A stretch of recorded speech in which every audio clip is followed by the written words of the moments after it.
आशासुराशी भवदङ्गवल्ली भासैव दासीकृतदुग्धसिन्धुं मन्दस्मितैर्निन्दितशारदेन्दुं वन्दे रविन्दासनसुन्दरी त्वां वन्दे रविन्दासनसुन्दरी त्वाम्। संपूर्णानंद संस्कृत विश्वविद्यालय द्वारा संचालित शास्त्र प्रौढ़ी प्रकल्प में आप सभी वेदानुरागी जनों का स्वागत है, अभिनंदन है। आज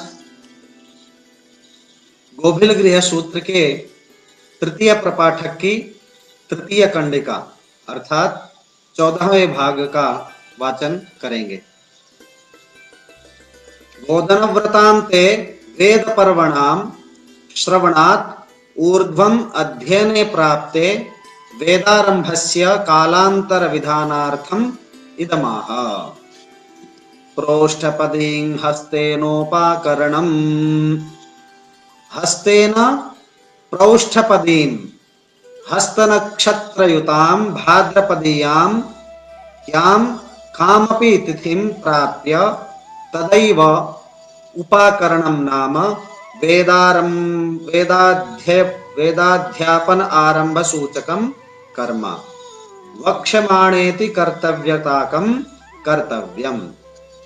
उपसमीपे आक्रियन्ते अध्ययनाय शिष्याः येन कर्मणा तत् अत्र उपाकरणे कथं पुनः इदम् अवगम्यते यत् प्रतिशब्द अध्याहृत्य प्रतिवर्षम् उपाकरणम् इति उच्यते। एवं हि श्रूयते आचार्यस्य अध्यायतः शिष्यायाः आवर्तयताम् अज्ञानकृतः प्रामादिके यो दोषः तेन छन्दसां यातयामत्स्व भवति। यातयामैश्छन्दोभिः श्रौतस्मार्थ कर्मकारिणः समग्र फलभाजो न भवति। तत्र यदेतत् उपाकर्मोत्सर्गलक्षणं कर्म तेन पुनः छन्दसामयातयामत्वं जन्यते। तस्मात् आवृत्त्यर्थः प्रतिशब्दः अध्यासीयत इति। हस्त नक्षत्र से युक्त भाद्रपद मास की किसी भी तिथि में पूर्वाह्न के समय उपाकरण नामक कर्म को करना चाहिए। जिस क्रिया के द्वारा वेद के नवीन पाठ अध्ययन और अध्यापन का आरंभ किया जाता है उस अनुष्ठान को उपाकरण कर्म कहते हैं। यह कर्म आचार्य एवं शिष्य दोनों के लिए कर्तव्य है। ऋग्वेदियों और यजुर्वेदियों का उपाकरण श्रावण मास में होता है, इसलिए इस अनुष्ठान को श्रावणी कर्म भी कहते हैं। व्याहृतिभिर्हुत्वा शिष्याणां सावित्र्यनुवचनं यथोपनयने व्याहृतिभिः भूर्भुवस्वरिति मन्त्रत्रिकैः हुत्वा आद्यमेव शिष्याणां वेदाध्ययनारम्भं कर्तुम् उपस्थितानां नवानां सावित्र्यनुवचनं सावित्रीनाम् अर्चोध्यापनं कर्तव्यम्। एतच्च यथा उपनयने कृतं तथैव अत्रापि पादशः अर्धऋचः असृक्ष इति यावत्। भूः भुवः और स्वः ये तीन महाव्याहृतियां कही जाती हैं। इन तीन महाव्याहृतियों द्वारा तीन आहुतियां प्रदान करके उपनयन संस्कार में उपदेश के समान वेदाध्ययन का आरंभ करने के लिए समुपस्थित नवीन छात्रों को पादशः अर्धर्चशः फिर अंत में समस्त ऋक् का अनुवचन करते हुए सावित्री का उपदेश करना चाहिए। साम सावित्रीं च सोमं राजानं वरुणमिति च अपि सावित्रीं ऋचम् आश्रित्य गौतम ग्रंथाध्यापनारंभ सूचकं साम अनुच्यात् अनुवाचयेत् शिष्यान्। आदौ यावदाचार्यो भागशः ब्रूयात् तदनु तथैव तत्साकमेव शिष्याः सर्व एव मिलित्वा ब्रूयुः इति यावत्। चापि सोमं राजानं वरुणमग्निमन्वारभामहे इति ऋचा अनुच्यात् तन्मूलकं साम च। सावित्री ऋचा पर आश्रित सामगान भी आचार्य पादशः अर्धरचसः और ऋक्षः अभ्यास करावे। अर्थात सावित्री का उपदेश करने के पश्चात जो सावित्री साम का गान है, गायत्र साम जिसको कहा जाता है, उसका भी उपदेश कराना चाहिए। वह गायत्र साम कैसा होता है? ओम तत्सवितुर्वरेण्यो भार्गो देवस्य धीमहि धियो यो नः प्रचोदितदायो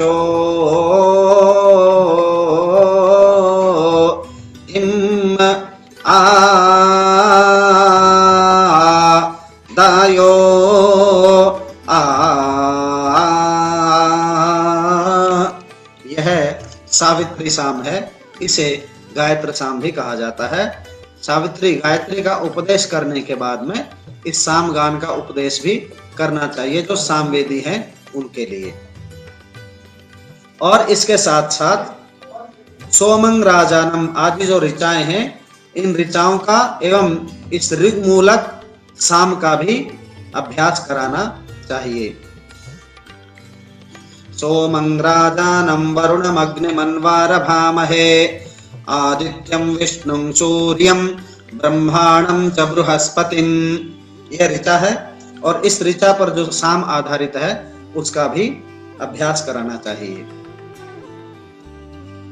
आदितश्छन्दसोऽधीत्य यथार्थं ततः सर्वे मिलित्वा छन्दसः छंदो नाम सामवेदीयार्चिक ग्रंथस्य आदितः आरभ्य सर्वमेव भागद्वयं यावदधीत व अधीरियन् सामवेद संहितायाः सामशून्यायाः समग्रायाः यावदधीताया व पारायणं कर्तव्यम् इत्यर्थः। अधीत्न पारायणे समाप्ते यथार्थं यथा प्रयोजनमपरापरं कर्तव्यम्। सावित्री साम के अभ्यास के पश्चात सभी मिलकर छंदो नामक आर्चिक का आदि से लेकर अंत तक जहां तक पढ़ाया गया हो उसका अभ्यास करें। छंदो नामक का अर्थ है, अभिप्राय है साम वेद संहिता का जो ऋग पाठ है उसका भी पाठ करना चाहिए जहां तक शिष्य को गुरु के द्वारा अध्ययन हुआ हो।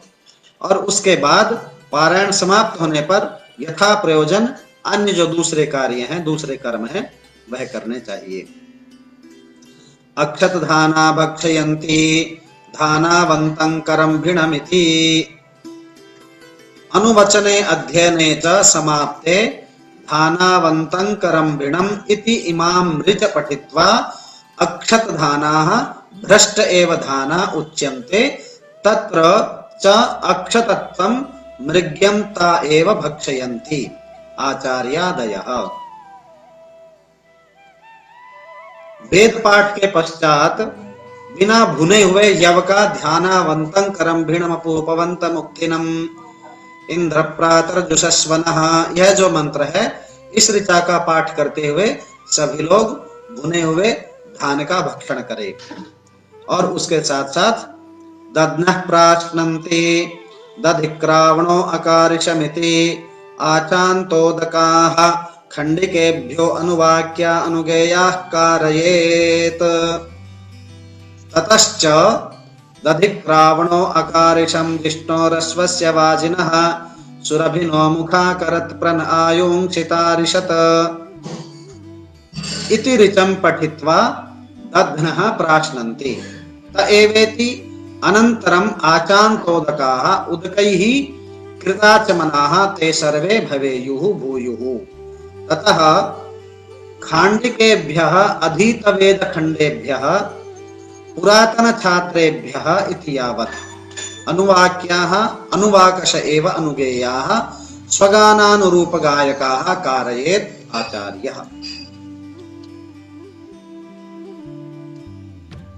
अक्षत अथवा अर्थात धान भक्षण करने के पश्चात दधिक्रावणो अकारिशम जो ऋचा है, इस मंत्र के पाठ करके सभी लोग दही का भक्षण करें और फिर सभी लोग आचमन कर यथास्थान स्वस्थ हो अपने आसन को ग्रहण कर लें, अपने अपने आसन पर बैठ जाएं। और उसके बाद आचार्य जहां तक पाठ हो चुका है उसके आगे से अध्ययन प्रारंभ करावे। सावित्रमः कांक्षन्ते उदगयने च पक्षिणीं रात्रिं। सावित्रमः यद्दिने सावित्री उपदेशः अनुवचनं वा तद्दिनं कांक्षन्ते वाञ्छन्ति आचार्याः वेदाभ्यासतो विश्रामायति।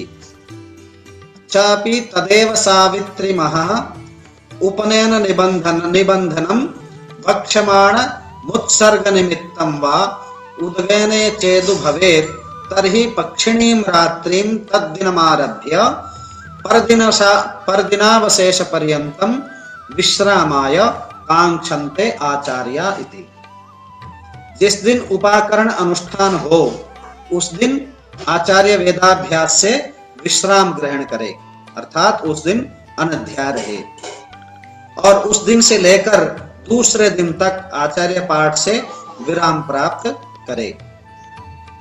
उभयत एके रात्रिरात्रम् आचार्याणां चोदकोत्सेचनमुभयत्र। एके तु आचार्याः उभयतः दक्षिणायनोत्तरायणेन तरायणेत उभयकाले एव तथा च वेदोपाकरणे वेदोत्सर्गे च कर्मणि संपन्ने त्रिरात्र कांक्षन्ते विश्रमायेति। उभयत्र उपाकरणे उत्सर्गे च आचार्याणां वेदशाखा प्रचारकाणां नामतः उदकोत्सेचनं जलांजलिक्षेपणं तर्पणमिति यावत् कर्तव्यमिति शेषः। कुछ याज्ञिकों का मत है कि उपाकरण और उत्सर्ग इन दोनों ही अनुष्ठानों में शिष्यों को 3 रात्रि तक विश्राम करना चाहिए, अर्थात 3 दिन रात्रि तक अनध्याय रखना चाहिए। और इन दोनों ही अनुष्ठानों में जलांजलि क्षेपण पूर्वक आचार्यों का नामस्मरण करते हुए अपनी तृप्ति का साधन करना चाहिए। श्रवणामेक उपाकृत्यैमा सावित्रात् कालं कांक्षन्ते तैषीमुत्सृजन्ति। एके आचार्याः श्रावणीं पौर्णमासीं प्राप्य उपाकृत्य आसावित्रात् सवित्रदेवताकं भाद्रपदीयं हस्तनाम नक्षत्रमभिव्याप्य एतं काल कांक्षन्ते। अध्ययन अध्यापन विश्रामाय इति उपाकरणम् अथोत्सर्गः। तैषी तिष्य नाम नक्षत्रयुतां पौषीं पौर्णमासीमिति यावत् प्राप्य उत्सृजन्ति। वेदाध्यापन त्यागसूचकम् उत्सर्जनं नाम कर्म कुर्वन्ति आचार्या एव इति।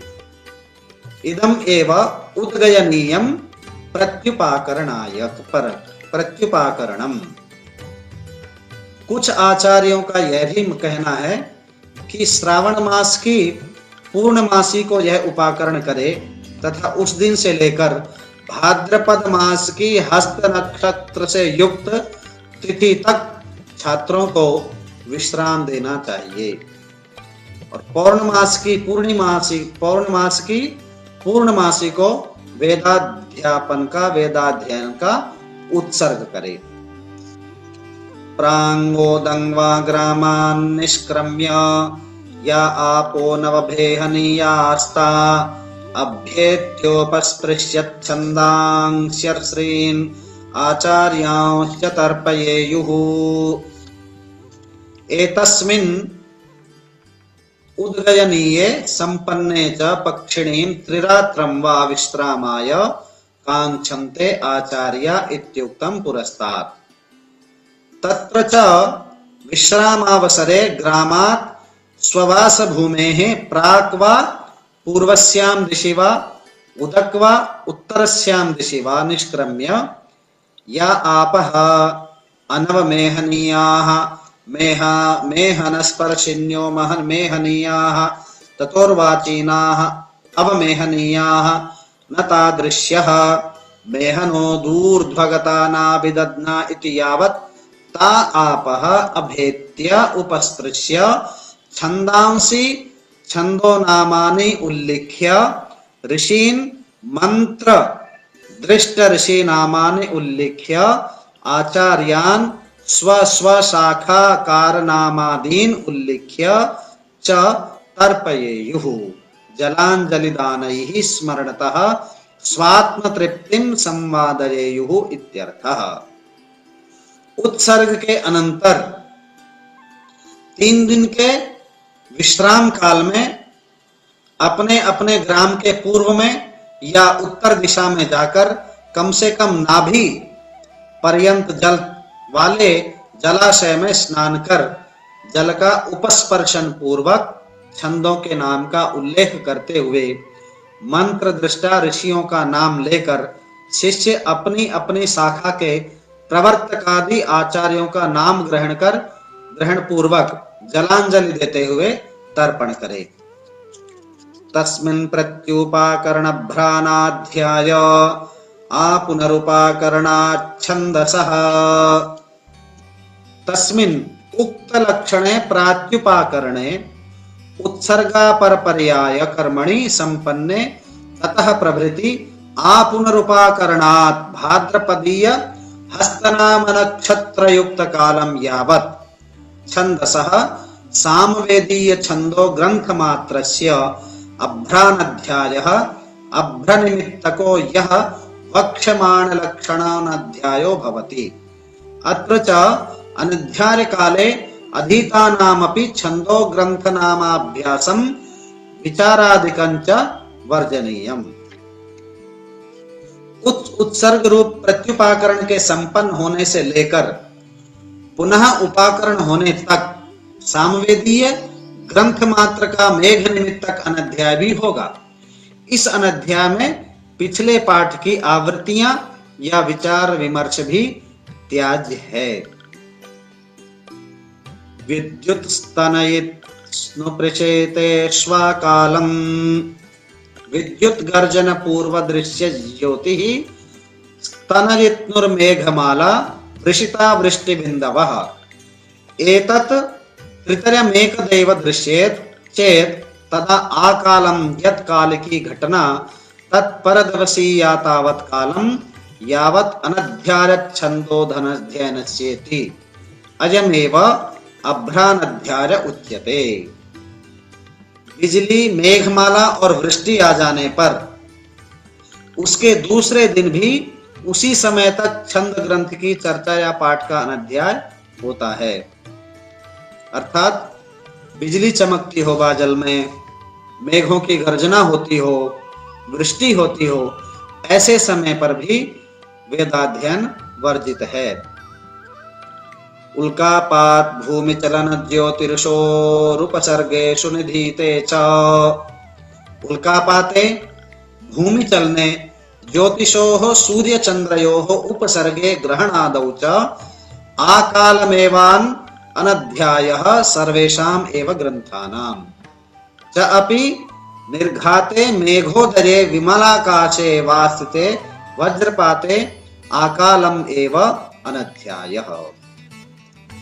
उल्कापात गिरे, भूकंप आवे, सूर्य एवं चंद्र ग्रहण होने पर भी और आकाश साफ होने तक अनध्याय होता है।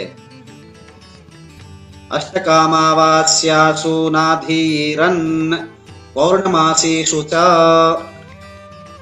अष्टकामावास्यासु सर्वास्वेव वेदं वेदांगानि च न अधीरन् एष नित्यानाध्यायः। पौर्णमासीषु च न अधीरन् एषोपि नित्यानध्यायः। प्रत्येक मास की अमावस्या और प्रत्येक अष्टमी को भी अनध्याय करना चाहिए और इसी प्रकार प्रत्येक पूर्णिमा को भी अनध्याय करना चाहिए। तिसृषु कार्तिक्यां फाल्गुन्यां आषाढ्यां चाहोरात्रम्। कार्तिक्यां फाल्गुन्यां आषाढ्याम् इत्येतासु तिसृषु अहोरात्रं तद्दिनं तद्रात्रिश्च नाधीरीयन् नित्येव। विशेष रूप से कार्तिक महीना, फाल्गुन महीना और आषाढ़ महीने की जो पूर्णिमा होती है उसको एक दिन तथा एक रात्र का जब तक तिथि रहे तब तक अनध्याय करना चाहिए। अथ नैमित्तिक अनध्यायाः उच्यन्ते। सब्रह्मचारिणे च प्रेते स्वे च भूमि सती। सब्रह्मचारिणी सतीर्थे प्रेते च मृते अहोरात्रं नाधीरन् च अपि स्वे भूमिपतौ स्वामिने प्रेते अहोरात्रं नाधीरन्। सतीर्थ एक गुरु के शिष्य की मृत्यु होने पर, अपने गुरु भाई की मृत्यु होने पर एक दिन और एक रात तक अनध्याय करना चाहिए और अपने भूस्वामी की मृत्यु होने पर भी एक दिन और एक रात्र का अनध्याय होगा। त्रिरात्रमाचार्ये उपसन्ने त्वहोरात्रं गीतवादित्ररुदितातिवातेषु तत्कालं शिष्टाचारोऽतीन्यत्र। आचार्ये स्वे एव प्रेते त्रिरात्रं नाधीरन् उपसन्ने शिष्ये प्रेते तु अहोरात्रम् एव नाधीरन्। गीतं वादित्रं रुदितं अतिवातो झंझा एषु सत्सु तत्कालं यावत् स्यात् तावदेव नाधीरन्। अतः उक्तेभ्यः एभ्यः हेतुभ्यः अन्यत्र शिष्टाचारः अपि एकः अनध्याय हेतुः तथा हि शिष्टेपि कस्मिंश्चित् समागते नाधीरन्। गतमिदं वेदाध्ययन प्रकरणम् अथादुभूत प्रकरणम्। आचार्य की मृत्यु होने पर 3 रात तक अनध्याय करना चाहिए। शिष्य के मरने पर एक दिन और रात का अनध्याय होगा। गीत, वाद्य, रोना या आंधी पानी आने पर जब तक उपद्रव शांत न हो जाए तब तक अनध्याय करना चाहिए। पूर्वोक्त निमित्तों के अतिरिक्त किसी विशेष बाधा पर भी अनध्याय होंगे, जैसे शिष्ट व्यक्ति के आने पर उनके स्वागतार्थ अनध्याय करना चाहिए। यानी अध्यापन कराते समय, पढ़ाते समय यदि कोई शिष्ट व्यक्ति आ जाता है, श्रेष्ठ व्यक्ति आ जाता है, तो उसके सम्मान में, उसके रहने तक या उसकी अनुमति प्राप्त होने तक पाठ को विराम रखना चाहिए। अद्भुते कुलपत्योः प्रायश्चित्तं वंशमध्यमयोर्मणिके वा भिन्ने व्याहृति भिजुह्यात्। अद्भुते कस्मिंश्चिदपि उपस्थिते कुलपत्योः यस्मिन् कुले समुपस्थितम् अद्भुतं भवेत् तस्यैव स्वामिनोः दम्पत्योः प्रायश्चित्तं कर्तव्यं भवेत्। कीदृशः अद्भुते कीदृशं प्रायश्चित्तं कर्तव्यम् इत्याहः वंशः स्थूणोपरिस्थः मध्यमाश्च स्तम्भाः एतयोः भिन्ने भिन्नयोः अनिमित्त एव विदीर्णयोः सतोः वा अथवा मणिके जलाधार बृहदुभाण्डे भिन्ने अनिमित्तमेव स्फुटिते एतत् अद्भुत दोष प्रशमनाय व्याहृतिभिः भूर्भुवस्वः इति मंत्रैः जुहुयात् आज्य हवनम कुर्यात्। कोई अद्भुत बात हो जाए, कोई अद्भुत घटना घट जाए तो गृहस्वामी और गृहस्वामिनी उसका प्रायश्चित करे। अर्थात जिस बांस या बल्ली पर संपूर्ण घर का बोझ हो, उसके भग्न होने पर अथवा घर के खंभों के एकाएक फट जाने पर या जल का बहुत बड़ा घड़ा मटका टूट जाए, तब व्याहृतियों द्वारा आज्याहुति देकर उसका प्रायश्चित करना चाहिए। अथवा उसकी शांति के लिए व्याहृतियों की आहुति प्रदान करनी चाहिए। दुस्वप्नेषु दुस्वप्नेष्वमध्यनो देव सवितरित्येतामृतं जपेत अथा परम। दुस्वप्नेषु अध्यनो देव सवितः इति एताम ऋचं जपेत। एतत् जपादेव एतत् अद्भुत दोष प्रशमनं भवेन्नाम। गतमिदम् अद्भुत प्रकरणम् अथ अद्भुत प्रायश्चित्त विधानानन्तरम् अपरम् अपि किंचित् नैमित्तिकम् अस्ति तदु वक्तव्यम्। दुस्वप्न देखने पर, यदि कोई बुरा सपना देख लिया जाए, तो उस बुरे स्वप्न को देखने के बुरे स्वप्न के दोष से मुक्त होने के लिए अध्यनो देव सवितः प्रसव, ये जो मंत्र है, ऋचा है, उस ऋचा का पाठ कर लेना चाहिए, जिससे उस दुस्वप्न का दोष दूर हो जाएगा। और अन्य यदि कोई घटना घट जाए तो उसके अनुसार भी कर्तव्य आगे कहे जा रहे हैं।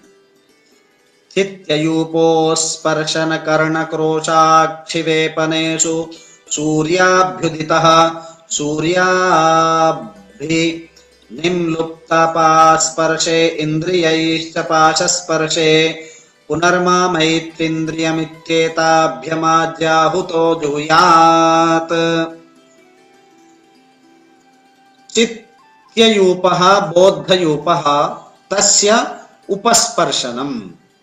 कर्णयोः स्वयोः क्रोशः शब्दः अक्षणोः वेपनं कंपनम् एषु निमित्तेषु किंच सुप्ते एव सूर्योऽभ्युदितः अपि वा सुप्ते एव सूर्योऽस्तं गतश्चेत् इंद्रियैः हस्तादिभिः पापवस्तूनां परवधूरोजादीनां स्पर्शे पुनर्मा मैत्रिन्द्रियं पुनरायुः पुनर्भगः पुनर्द्रविणमयितुमा पुनर्ब्राह्मणमयितुमा पुनर्मः पुनरात्मा आगात् पुनश्चक्षुः पुनः श्रोत्रम् आगात् वैश्वानरो अदब्धस्तनूपा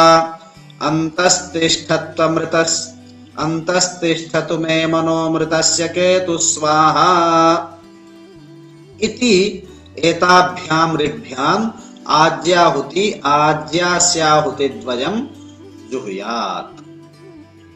दैवात् बोध्य, चैत्य के खंभे के स्पर्श होने पर, कान में किसी प्रकार के अशुभ शब्द के सुनाई पड़ने पर, आंख फड़कने पर एवं सूर्योदय के बाद जगने पर या सूर्यास्त के समय नींद आने पर और अन्य भी अपने हाथ आदि इंद्रियों से पराई स्त्री के स्तन आदि अंगों का स्पर्श हो जाने पर जो मंत्र कहे गए थे, पुनर्मा मैत्रिन्द्रियम पुनरायुः पुनर्भगः, ये जो दो मंत्र हैं, इन मंत्रों से प्रायश्चित के रूप में 2 आज्याहुति प्रदान करनी चाहिए।